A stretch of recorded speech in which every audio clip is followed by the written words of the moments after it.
Games, Brrraains Head-Banging Life there with a track by track, and we are going to the fifth full-length studio album by Amon Amarth, the Swedish death metal band, Viking metal band, and it is Fate of Norns. Released September 6, 2004 through Metal Blade Records. Amon Amarth, a funny one for me. I do like the band a lot, but if you were to say to me, considering their back catalogue, oh, how much of it do you love? I'd probably be a bit like, probably not as much as you think. See them loads, they're great live, but yeah, I'm a fan, but I'm not like a dedicated fan. So I'm old. That's the thing, I guess. 2004. So, new metal was blazing all over the place. Dead by that point. 2004. Nah, there's still a few, weren't there? There's still a few bands. Killswitch Engagement, like that were rising.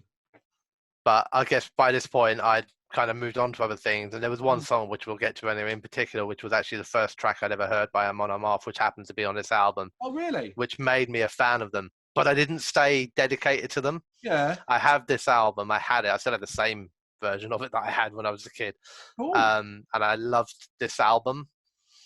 But then after that, I kind of fell away from them a bit. Only coming in for the odd song here and there. Before, like, more recently, more modern albums, getting back into them quite a lot again. Well, so yeah, this was a big album for me when I was younger. That's amazing. I didn't realize you went that far back with them. I mean, back in, I think, 2008, around 2008, I went to see Dimmy Borgir play at the HMV Forum, the Forum in Kentish Town in London. And Amon Amarth were supporting Dimmy Borgir at that time at the Forum, if you can believe that. And I knew I'd heard one Amon Amarth track before that called Cry of the Blackbirds, which is off a different song. Great song, absolutely. And we weren't getting there in time to see Amon Amarth, but I think we got there as they were coming to an end. And I walked into the Forum as Cry of the Blackbirds started. And I was like, oh, fucking sweet. And it was literally like perfect. It did, exactly. Yeah. And that's like my earliest memory of Amon Amarth. That's a great memory, though, isn't it? Yeah. I mean, you literally got your perfect set list of one song.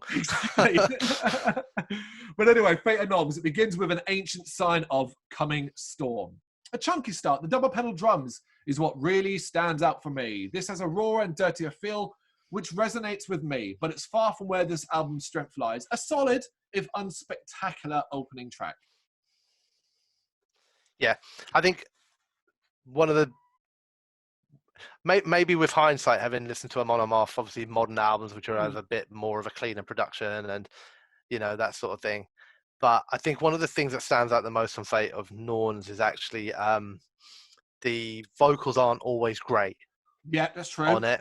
And the worst bit of vocals on this whole album comes in the first 10 seconds of this song. Yeah. And that is the opening kind of, it does like a scream. And it sounds absolutely horrible. When I wrote, it just literally sounds like me in my car. Trying to do like Danny Filth or something like that, But I do like the music, and that's the thing with Amon Amarth. The riffs are always good. The drummer on this album is banging. I think he grows into the song with his vocal tones, but realistically, mostly in these earlier days, he's quite monotone. Yep. He doesn't push his range. He's got much better range these days. It's hard to not enjoy it because the riffs are fucking solid, the drums are amazing, the guitars are great, and the vocals are fine for the most part. Yeah. But there are little moments in it where you're kind of like, oh, God, stop singing. Okay, right. Where death seems to dwell. This is more my jam. The echoing guitar tone and cymbal taps gives way to a strong beat and spoken word vocals. Nice and sinister sounding. When it erupts, it does so in serious style. Again, those double pedal drums are just out of this fucking world. It's a darker Amon effort and shares a ton in common, right? Hear me out. Shares a ton in common with black metal, in my opinion.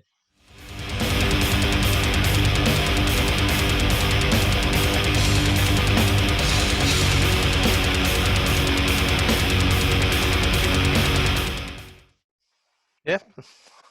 I can see where you're coming from with it. What stands out for you as the drums? The drums. Do you think the drums? Yeah. Fucking drums, man. Unbelievable.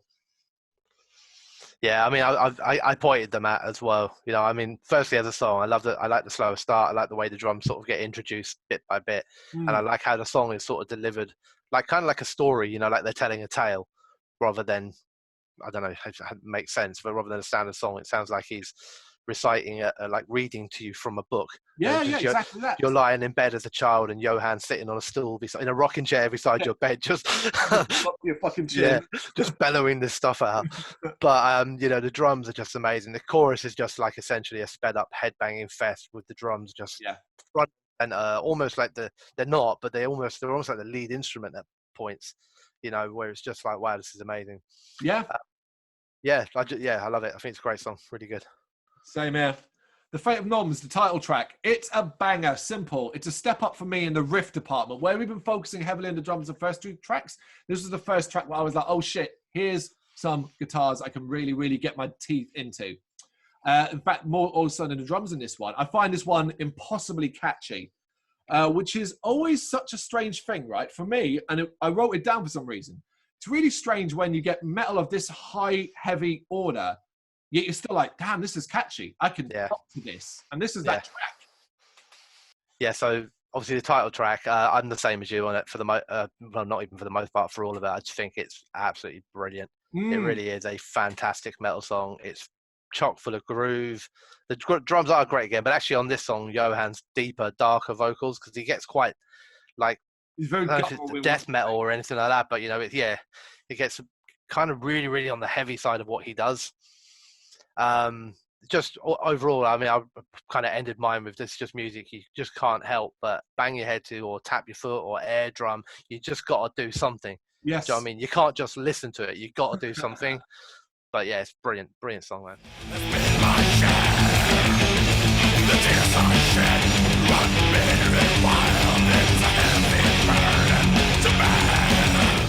Was this the track you were referencing at the start? Then it's the next one, right? The Pursuit of Vikings. Obviously one of the more famous tracks, and for very good reason.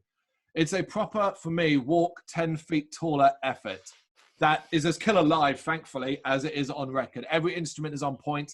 The main intro riff, particularly for me, just got jammed in my brain afterwards. Yeah, it's brilliant. That intro is just phenomenal. It's so simple, but, you know, it just goes to show you don't always have to throw like everything in the kitchen sink at something, you know, for it to be perfect. Yeah, this is the song. Good riff. Yeah, that's it. Yeah, just that drum beat that starts it all off, and then that dun dun dun dun dun. Oh, I'll get into it now. I can't look. I'm just bouncing around sitting here. But this was the song that I heard that got me into them. This was, I don't know if it was the most famous. It was one of the most famous songs on this album when it came out. I was going to say like a single, but you know, only a single to the degree that Amon Amarth would have had a single. It wasn't like getting pushed on MTV or anything like that. You know, it wasn't all over Top of the Pops or anything. But, you know, it's brilliant. It got me into them. I had heard songs before that I liked, but I'd never really been interested really enough to delve deeper into them. But after hearing this song, I was like on board. I was ready. I was going to plunder and pillage. I was like, I'm there with the fucking Vikings, mate. Get me an axe. I actually think I did buy an axe after this as well.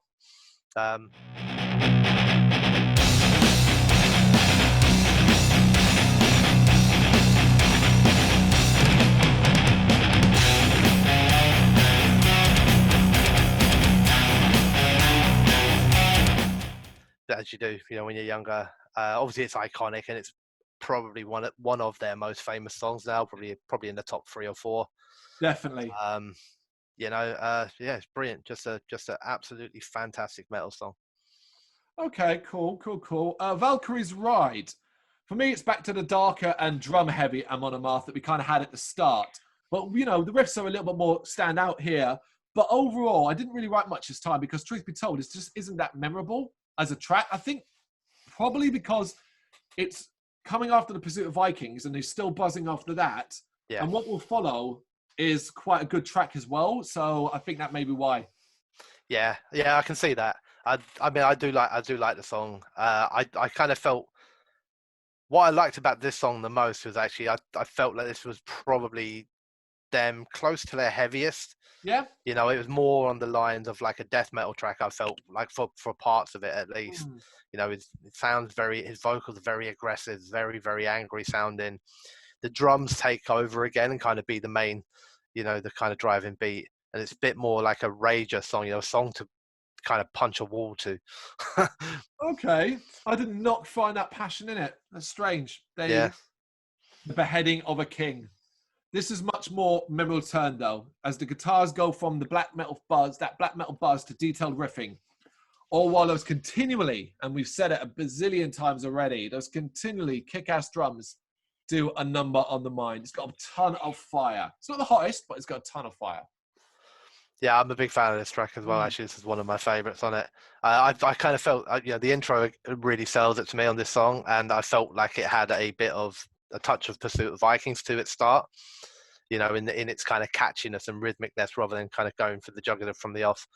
Again, like you said, like we've said on pretty much every song so far, drums just like wow, seriously.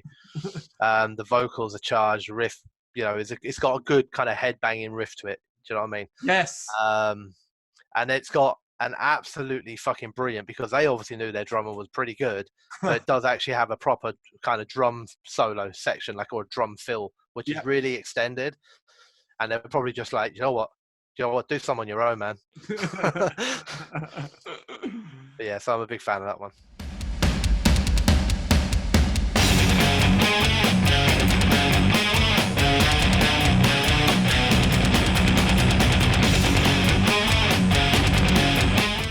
Okay, penultimate track, Arson. This is the track I wrote the most for. Oh. And I wrote almost a paragraph on this one. The most mature effort on the album, and the sound of a band evolving from the early days with a very rich and detailed effort. Personally, it is my favorite track for the slower tempo and really dark elements. The guitars are golden. The drums are as great as always, and the vocals are quite varied. It goes on for nearly 7 minutes, but yet feels half that. And it conjures up dark crypts that are illuminated poorly by flickering torches. Very good. Love this track. I like it. Weirdly enough, we have a slightly different opinion on it, or for part of it anyway. So there were bits, right? So I love the fact that they had the horns in the intro. Oh, I was like, that's cool. Viking metal, for Christ's sake. Let's get a few more horns in there. But I liked a lot of the sort of slow stomping groove, and it's got a bit more of a build to it. But I did find it, I guess, more of a slow burner. Do you know what I mean? As it went on and on and on, I got more and more into it. Yeah. I like all the drum fills. I like the different melodies coming in. And by the end of it, I was like, this is an absolute banger. I love it now. But I didn't love it at the beginning. It just kind of became a song I love. And then just because of the pun, I wrote Arson's a bit of a slow burner. Oh, God. But that was more to do with the fact that I had an opportunity to write a pun than it was that I actually felt that. There you go. I always love to take them. All right, the last track. Big problem for me with Once Sealed in Blood, which is simply put, for me, Arson should have been the last track on the album. That should have been the outro. So for me, this is a bit flatter, because for me, I was like, oh, you can't follow Arson now. Whereas this, it's a damn fine piece of chunkiness, doesn't quite do it for me overall. It's got pace, and that's always good. There's never a problem with Amon Amarth when they're going fast. And the thing is, here's the thing about this album overall, and it applies to this. There are no bad tracks on this album. There are good tracks, and there are great tracks. This falls into the former camp, where I'm like, it's a good track. If I heard it, I'd be like, yeah, that's great, good, that's good. But I wouldn't seek it out. That's the difference. Yeah. Yeah. No, I get that. I do. I enjoyed it as well. I thought I kind of just wrote that it's good metal. What's not to like? Good riffs, good bass, good melodies, vocals are nice and harsh. The drumming's, again, I did say at this point though, I just wrote, right, I've called him the drummer now for 8 tracks. So just to actually name him, the drummer was Fredrik Andersson. Yep. And enough respect, Fredrik Andersson. He did actually leave the band in 2015, but just so we can kind of wreck it. Yeah. But there's loads of stuff in this song that I like. It's good metal, but that's kind of like where it sits. It doesn't quite hit the heights of the other ones. Exactly that. It's like there's nothing wrong with it. There's nothing to complain about. There's certainly nothing to get outraged about. It's just, oh, that's fine. That's good. Cool. 3 tracks then. This should be interesting because we've got quite a selection to choose from. So I go for The Fate of Norns, The Beheading of a King, and The Pursuit of Vikings. Okay, again, we're pretty much 2 for 3. I would go with The Fate of Norns as well. The Pursuit of Vikings, of course, but I would have Arson instead of your Beheading a King. There you go. There we go. Amon Amarth, Fate of Norns. Let us know your thoughts in the comments. Thank you very much for watching. You can check us out on gbhbl.com as well as on Facebook, Instagram, Twitter and Tumblr. Go to Patreon and help us out over there. That's patreon.com/gbhbl, as well as Big Cartel, where you can find some of our merchandise. We have a podcast running on SoundCloud and Apple Podcasts. And of course, if you like this video, do us a favour, hit the subscribe button and help the channel grow. Games, horror and heavy metal. What else is life for?